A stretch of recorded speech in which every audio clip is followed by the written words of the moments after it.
Bien, vamos a empezar entonces con la revisión de probabilidad.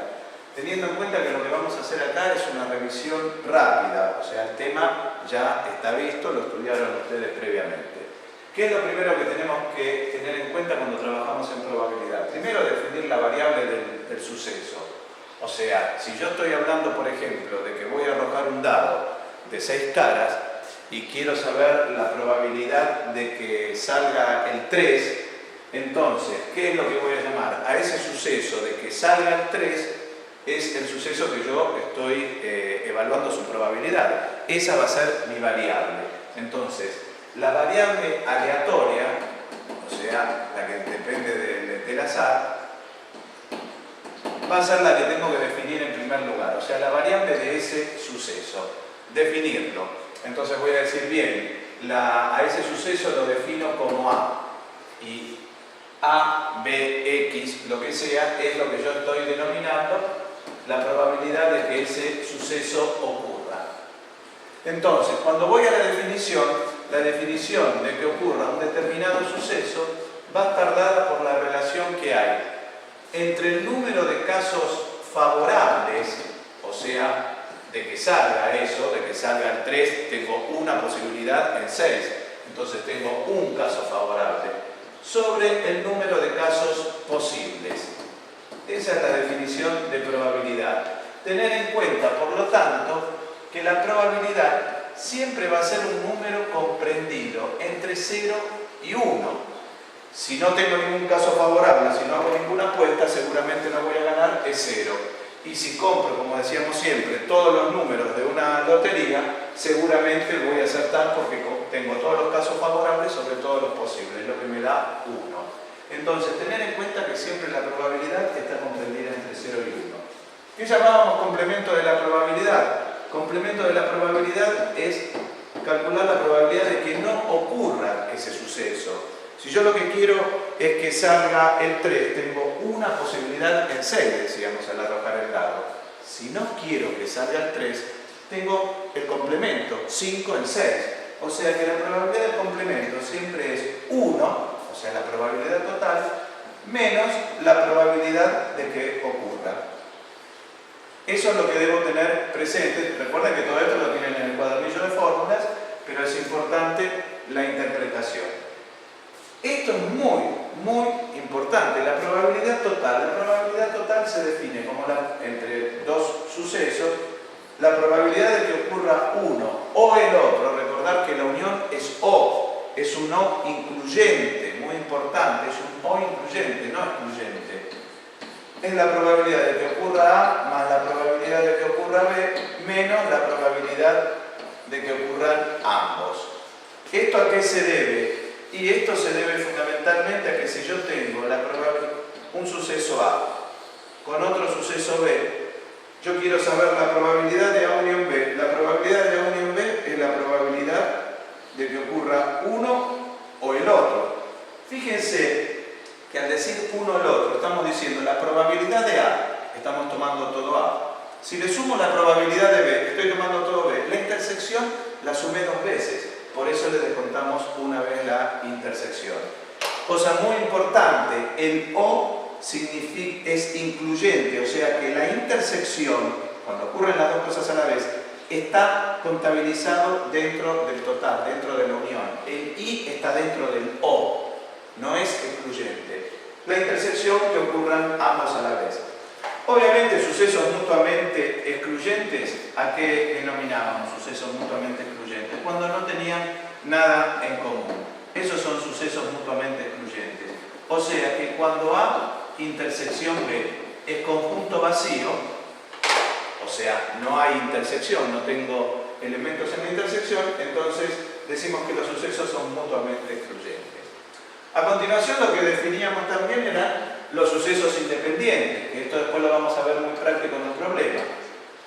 Cuando dos sucesos son independientes, la probabilidad de que ocurran los dos a la vez, o sea, A intersección B, es igual a la probabilidad de uno por la probabilidad del otro.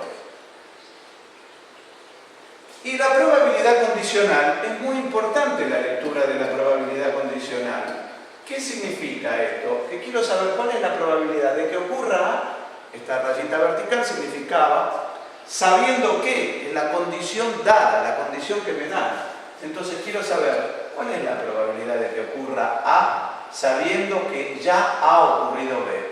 Bien, lo tienen ahí en la definición, es la probabilidad de que ocurran los dos a la vez sobre la probabilidad de B. Fíjense que el que conozco, el que me dice en el condicional, es que me están diciendo, fíjese en esa población, porque ya conozco que esto ocurrió, o sea que solo tengo que mirar la probabilidad de B. O sea que la muestra, la población que estoy tomando, no muestra y población no es lo mismo, sino que me estoy fijando en el conjunto asignado por el suceso B. Y por último, lo que debemos tener en cuenta antes de abordar los problemas es qué significado y cómo me ayuda el espacio muestral. El espacio muestral es lo que me permite, en problemas donde las probabilidades son no muy numerosas, me permite visualizar las posibilidades. El espacio muestral puede estar dado porque hago un listado y entonces cuento todas las situaciones, hago una tabla de doble entrada, ¿sí? Ahora vamos a recordar lo que era eso, una tabla de doble entrada. Y lo que es muy importante, además de un listado y una tabla de doble entrada, el que ayuda muchísimo es el diagrama árbol. En muchos de los problemas, el diagrama árbol o diagramas arbolados son los que nos van a ayudar mucho. ¿Qué significa? Bueno, el listado no tengo que entrar en detalle. Una tabla de doble entrada es cuando, por ejemplo, supongamos que tenemos dados de 4 caras, que los hay. Entonces, esos dados tienen en cada una de las caras 1, 2, 3, 4. Entonces, yo quiero saber cuál es la probabilidad de que la suma de esos dados sea 5. Y quiero conocer el espacio muestral, o sea, todas las posibilidades que hay ahí. Entonces pondré 1, 2, 3, 4. Un dado. Y el otro dado lo pongo acá. 1, 2, 3, 4. Y en cada una de estas verticales y horizontales voy a estar combinando todos los sucesos posibles. Acá que estoy poniendo, y cuando la suma va a dar 2, o sea que salió 1 y 1. Acá que estoy poniendo, cuando la suma da 3, acá cuando la suma da 4, acá cuando da 5, etc. Y lo completo. Eso es una tabla de doble entrada.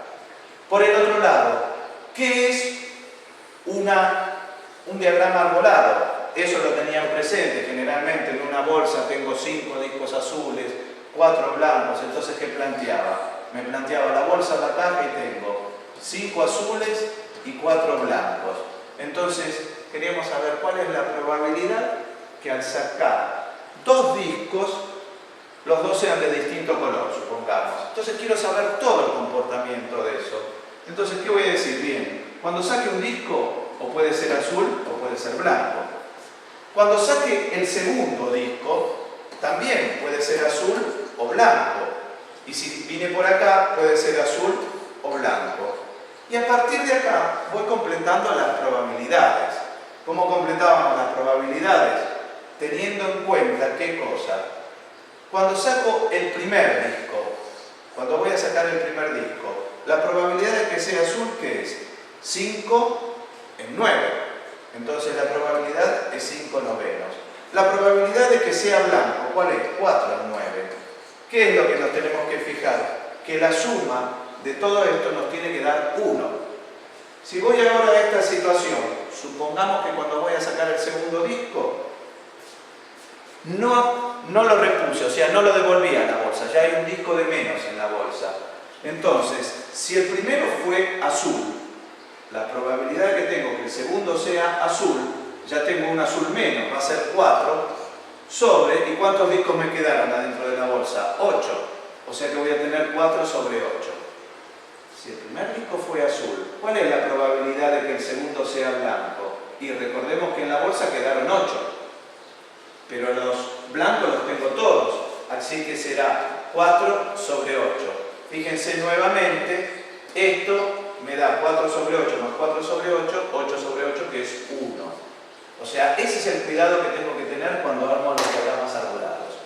Y para ir terminando, vamos a ver cómo haríamos en un problema básico para poder interpretar todo esto que decimos de variables y de diagramas.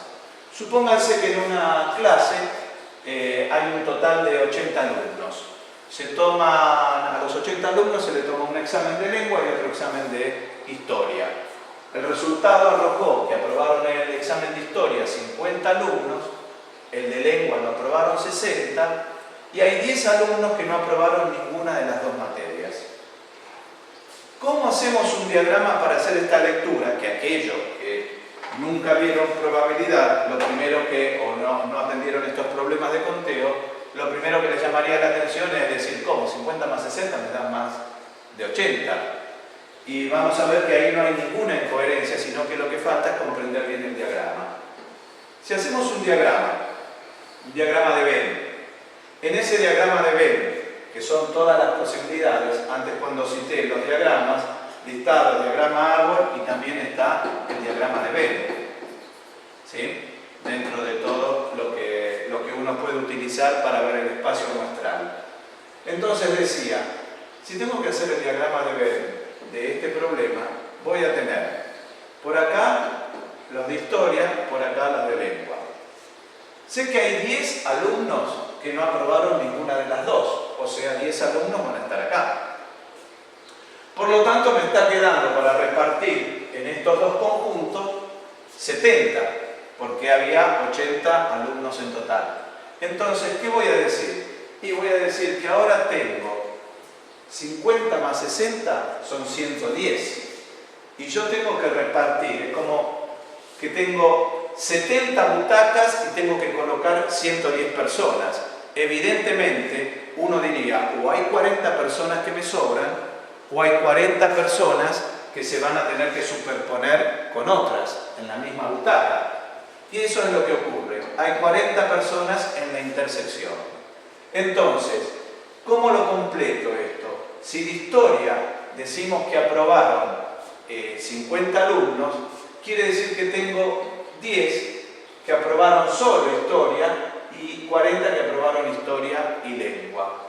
Y en lengua decíamos que teníamos 60 alumnos aprobados, quiere decir que acá tenemos 20. O sea, que cuando vemos acá 10 más 40, 50, más 20, 70, más 10, 80, tenemos todos los alumnos. Ahora, las variables que vamos a definir está muy sencillo, ¿no? Vamos a llamar N a cuando aprobaron lengua y vamos a llamar H cuando aprobaron historia. Y entonces, ¿cómo respondemos a esta pregunta? ¿Cuál es la probabilidad de que al elegir un alumno al azar haya aprobado ambas materias? Eso simbólicamente, ¿cómo se escribe? ¿Cuál es la probabilidad de que el alumno elegido al azar haya aprobado historia y haya aprobado lengua? Y esto es de fácil lectura una vez que tengo el diagrama. Van a ser 40 sobre 80. ¿Sí? Entonces, esto, simplificamos, nos dará un medio. La segunda pregunta. ¿Cuál es la probabilidad de que al elegir un alumno al azar, al menos haya aprobado una materia? Que al menos haya aprobado una materia. ¿Cuál es la situación para decir de que al menos haya aprobado una materia? ¿Cuántos alumnos tengo que por lo menos aprobaron una materia? 10 más 20, 30. Pero los que están acá, al menos una materia aprobaron las dos, pero al menos una aprobaron. Así que por lo tanto, son los 70. O sea que lo que tengo acá es, cuando lo quiero ver esto, fíjense las dos maneras para verlo. O lo veo por el diagrama, o si lo veo directamente por el diagrama me va a quedar que son 70 sobre 80. O sea, vamos a definir como 7 octavos. Si lo hacemos, recuerden este 7 octavos, si lo hacemos por la definición de probabilidad total, y no tendríamos en cuenta tanto el diagrama, en la definición de probabilidad total teníamos que la probabilidad de la unión es la probabilidad de uno más el otro menos la intersección. Entonces, cuando vamos acá vamos a decir bien, ¿cuál es la probabilidad de que hayan aprobado lengua o historia? Y va a ser la probabilidad de que hayan aprobado lengua más la probabilidad de que hayan aprobado historia, menos la probabilidad de que hayan aprobado lengua e historia. Y si ustedes, cuenta que les dejaré a su cargo, hacen esto, van a llegar efectivamente también a 7/8. Entonces, esto es importante para ver cómo a través de un diagrama correctamente elaborado puedo simplificar la comprensión y realización de un problema y cómo también eso se condice cuando lo tengo que trabajar directamente con la fórmula. Ahora bien, fíjense esta pregunta. Esta pregunta me dice, ¿cuál es la probabilidad? A ver cómo la interpretamos. H condicional L. ¿Qué quiere decir esto? ¿Cuál es la probabilidad de que al elegir un alumno al azar haya aprobado historia sabiendo que aprobó lengua? Y esto es lo que decía antes, al decir sabiendo que ha aprobado lengua, quiere decir que esto va a ser la probabilidad de lengua e historia, o sea, la probabilidad de que ocurran las dos juntas, dividido la probabilidad de lengua. Entonces, cuando vengo a esta operación, vamos a borrar esto acá para que no se superponga con lo que vamos a escribir ahora.